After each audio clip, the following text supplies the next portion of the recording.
Hubo un tiempo en que su nombre bastaba para llenar estadios, vender millones de discos y hacer llorar a un país entero.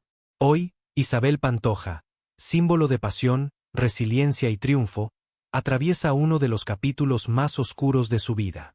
Distanciada de sus hijos, confinada en la soledad de su finca y con su salud en decadencia, la mujer que alguna vez fue la reina de España enfrenta su ocaso más doloroso. A sus casi 70 años, las sombras del pasado regresan con fuerza. Los escándalos, la cárcel, los amores que la marcaron y las traiciones que nunca perdonó. Hace apenas unos meses, una hospitalización de emergencia en Madrid encendió todas las alarmas. ¿Se trata solo de un problema de salud o del reflejo del desgaste de una vida vivida al límite? Para entender cómo la estrella más querida de la copla llegó hasta este punto, hay que mirar atrás. Antes de los focos, los romances y la tragedia, existió una niña de voz prodigiosa que soñaba con cantar para curar las penas del alma. Y esa niña fue quien forjó el mito. Pero para conocer a la leyenda, primero hay que regresar al principio. Antes de ser la Pantoja, Isabel fue María Isabel Pantoja Martín, una niña sevillana nacida entre Palmas y Quejíos. Su historia comenzó en una casa humilde del barrio de Triana, donde la música era pan de cada día. Su padre, Juan Pantoja, cantador y letrista de fandangos. Su madre, Ana Martín, bailaora de temperamento fuerte. De ellos heredó no solo el talento, sino también la pasión desbordada que marcaría su destino. Con apenas 6 años ya bailaba bulerías en el grupo flamenco de su prima, arrancando aplausos con un desparpajo impropio de su edad. Y a los 7, pisó por primera vez un escenario, el Teatro San Fernando de Sevilla. Allí, bajo las luces y los acordes del cantejondo, comprendió que su vida estaría unida para siempre al arte. Abandonó la escuela a los 14, desafiando las normas de su tiempo. Ese verano, se trasladó a Palma de Mallorca para vivir con su abuelo paterno, el mítico Antonio Pantoja Jiménez, conocido como Pipoño de Jerez. Él se convirtió en su guía y mentor, enseñándole los secretos del cante y la disciplina que exige la verdadera pasión flamenca. Con su abuelo descubrió que cantar no era solo un talento, sino una forma de sobrevivir. Su voz comenzó a endurecerse, su mirada a definirse, y el escenario se convirtió en su refugio. Pero lo que estaba por venir la llevaría del anonimato a las luces del estrellato, y de la gloria al sacrificio. El primer gran salto de Isabel llegó casi por casualidad. Un año después de su estancia con el Pipoño, fue contratada en un tablao llamado El Embrujo, a las afueras de Sevilla. Aquella adolescente de mirada firme y voz desgarrada conquistó al público noche tras noche, hasta que su talento llamó la atención de los grandes. Entre ellos, 2 nombres que marcarían su destino, Juan Solano y Rafael de León. Ambos reconocieron en ella algo que no se aprende, el duende, y la invitaron a formarse en su academia. Allí nació la Isabel artista, la que soñaba en grande y no temía al fracaso. Su voz fue puliéndose, su repertorio creciendo, y poco a poco comenzó a grabar sus primeros discos. Tengo, A la Limón y Viva Triana no solo la catapultaron al éxito, sino que devolvieron la copla al corazón de una nueva generación. Era joven, intensa y dueña de un talento que desafiaba los límites de la época. Pero justo cuando su carrera despegaba, la tragedia golpeó por primera vez. Su padre, su mayor inspiración, murió a los 52 años. Isabel quedó devastada, pero en lugar de rendirse, decidió convertir su dolor en arte. Aquel golpe emocional moldeó su carácter y su manera de cantar. Desde entonces, cada nota sería un lamento, cada verso, una herida abierta. En 1983 lanzó Cambiar por ti, un álbum con tintes pop que demostraba su versatilidad y su deseo de reinventarse. Era el inicio de una nueva etapa, más moderna, más arriesgada, y también más visible para la prensa. Y fue entonces, en medio de ese éxito radiante, cuando el destino la cruzó con el hombre que cambiaría su vida para siempre. Dicen que el amor verdadero llega sin avisar. Para Isabel, llegó vestido de luces y envuelto en tragedia. Era 1980 cuando aceptó asistir a una corrida de toros en contra de su voluntad. El torero José Mari Manzanares la había invitado, sin imaginar que aquella tarde cambiaría la historia del corazón de España. Cuando Francisco Rivera Paquirri salió al ruedo, algo ocurrió. La mirada de ambos se cruzó y el tiempo pareció detenerse. Sentí un escalofrío, no puedo ni explicarlo.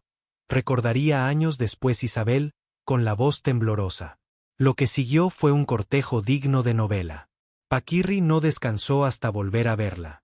Buscó sus presentaciones, enviaba flores, y durante un año entero la persiguió con una devoción casi obsesiva. Hasta que una noche, después de un concierto en Madrid, se atrevió a entrar en su camerino y robarle un beso.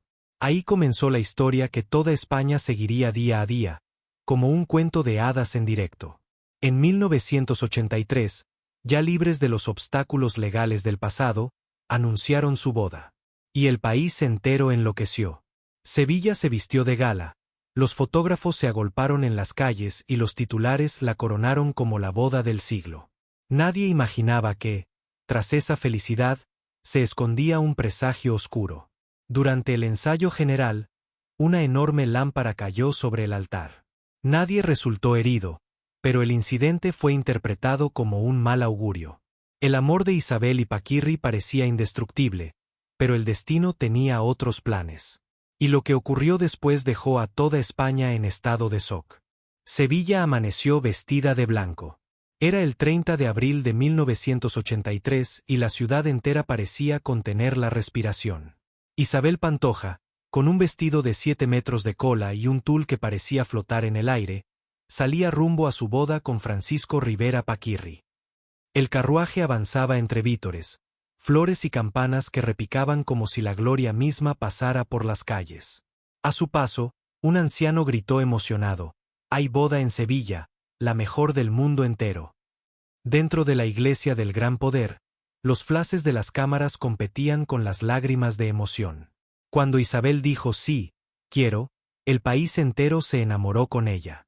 Era la unión de la copla y la tauromaquia, del arte y la bravura, del mito y la sangre.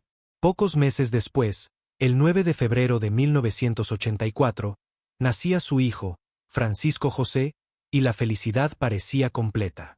España tenía su nueva familia real. Pero la historia, como en sus canciones, estaba escrita con tintes de tragedia.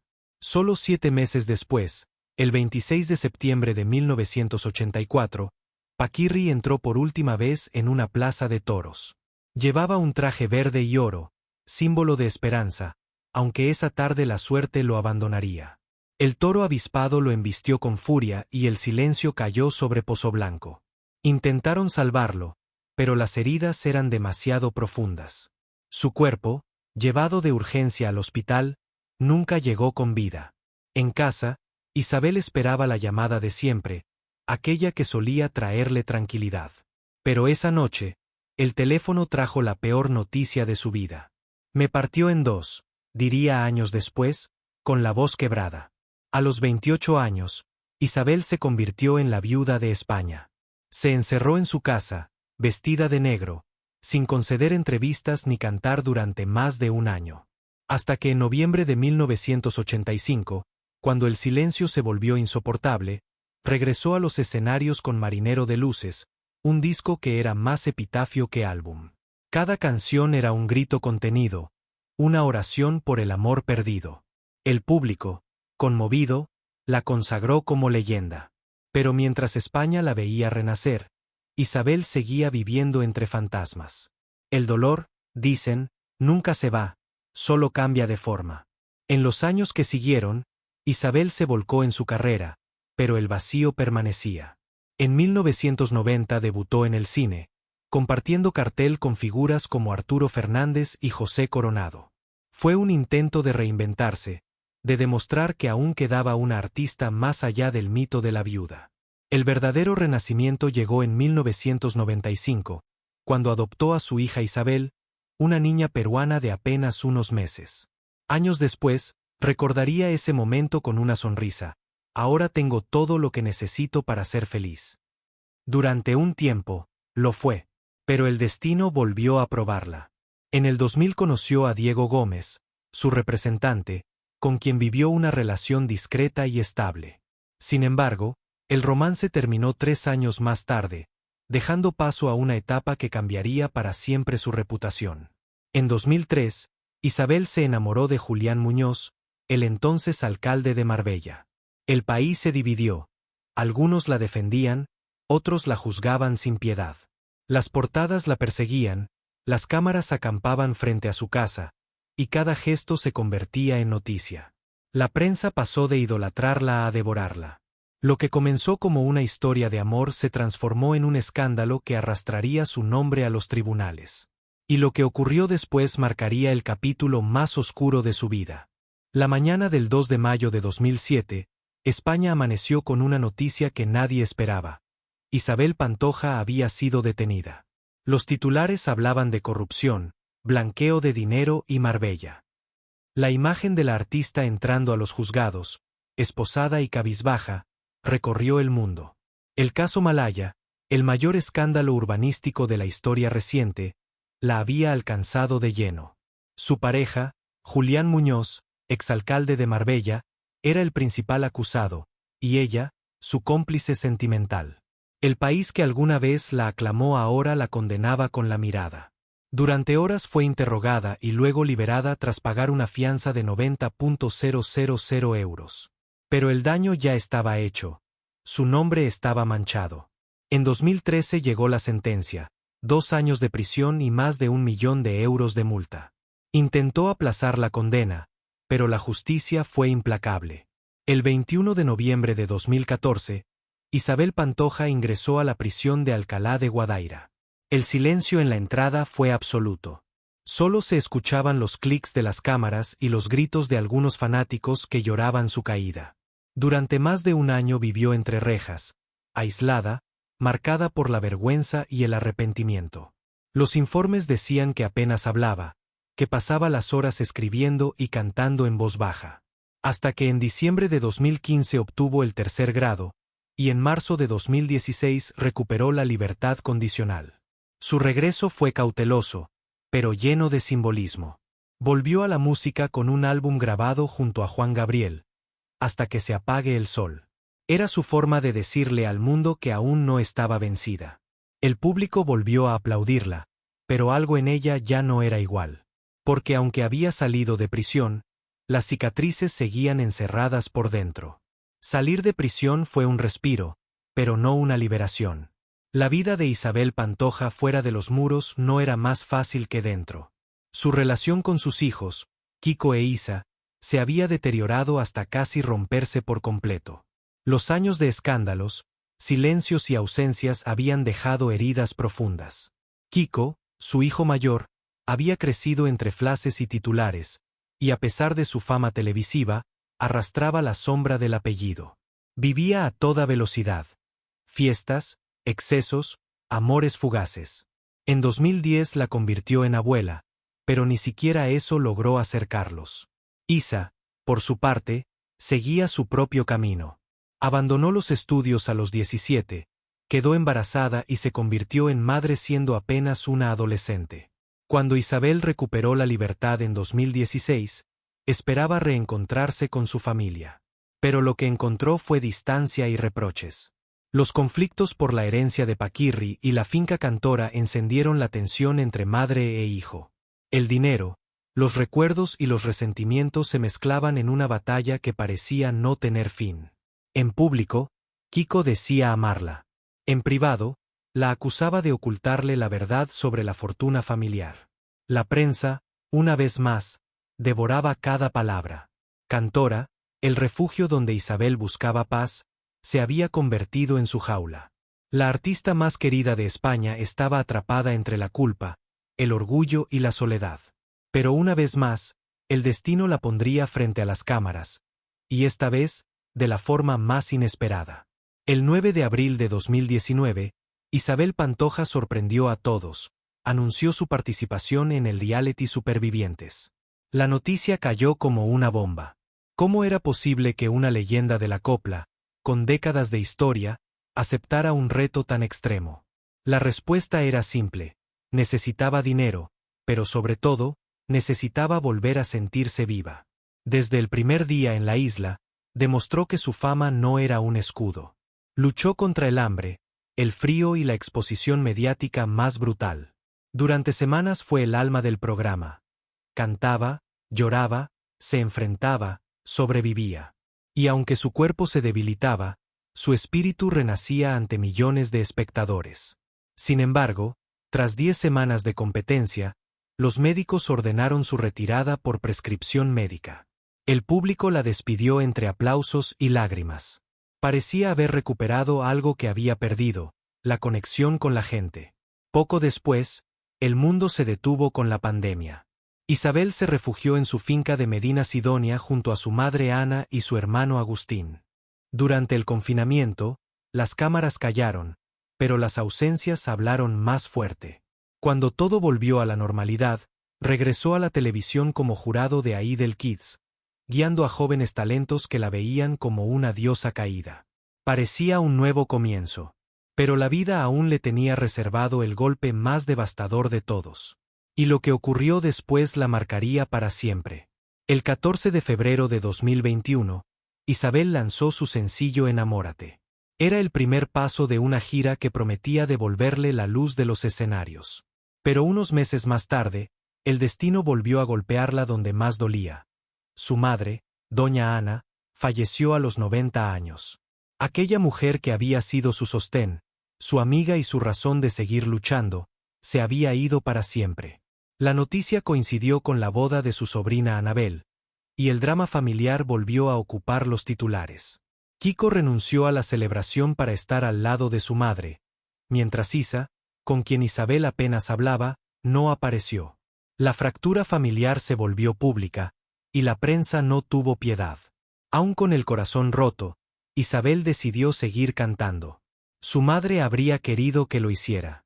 A finales de 2022 emprendió una gira por América Latina y Estados Unidos, donde miles de fanáticos la recibieron como a una heroína que nunca se rinde. Entre aplausos y lágrimas, Isabel Pantoja volvió a ser la reina, aunque solo por instantes. En marzo de 2023 asistió al prestigioso baile de la Rosa en Mónaco, compartiendo mesa con el príncipe Alberto y la cantante Shirley Bassey. Lucía radiante, elegante, imponente. Pero detrás de esa sonrisa, se escondía el cansancio de toda una vida. Poco después, su equipo emitió un comunicado tajante. Isabel Pantoja rechazaba públicamente una biografía no autorizada sobre su vida, escrita por María José Lorenzo. El texto, afirmaba, se basaba en rumores y opiniones sin su aprobación. Cuando decida contar mi historia, lo haré en mis propios términos, advirtió. Además, desmintió otro rumor, una supuesta colaboración cinematográfica con Antonio Banderas. No hay conversaciones ni proyecto alguno, aclaró su representante. El mensaje era claro. Isabel quería controlar su legado, decidir cómo sería recordada. Pero el destino, una vez más, tenía la última palabra, y su cuerpo pronto empezaría a pasarle factura. Algo no iba bien. El 20 de marzo de 2025, Isabel Pantoja fue trasladada de urgencia a un hospital en Madrid. Los médicos habían detectado irregularidades preocupantes durante un control de rutina. No hubo tiempo para demoras, la ingresaron de inmediato. Las alarmas sonaron no solo en su entorno, sino en todo el país. La noticia corrió por los programas de televisión, por las redes, por los corazones de quienes crecieron con su voz. El periodista Antonio Rossi fue el primero en confirmarlo en directo. Los médicos vieron algo que no les gustó. Decidieron hospitalizarla urgentemente. La frase cayó como una sentencia. El misterio sobre su estado de salud solo avivó los temores. Durante horas, ni su equipo ni su familia ofrecieron declaraciones. El silencio era más elocuente que cualquier parte médico. No era la primera vez que su cuerpo daba señales de agotamiento. En 2024 ya había cancelado parte de su gira del 50º aniversario por problemas de tromboflebitis, una afección grave en las venas. En julio, una hospitalización en Córdoba había encendido las primeras alarmas. Pero esta vez, el diagnóstico parecía más serio. Algunos medios insinuaban que su salud se había agravado por el estrés y la soledad. Otros hablaban de la presión económica que enfrentaba, de deudas acumuladas y compromisos cancelados. Gema López, periodista cercana al entorno familiar, Fue directa: su salud es muy preocupante. Isabel no tiene más opción que trasladarse a Madrid. Necesita atención médica constante. Los rumores crecían, pero la artista permanecía en silencio.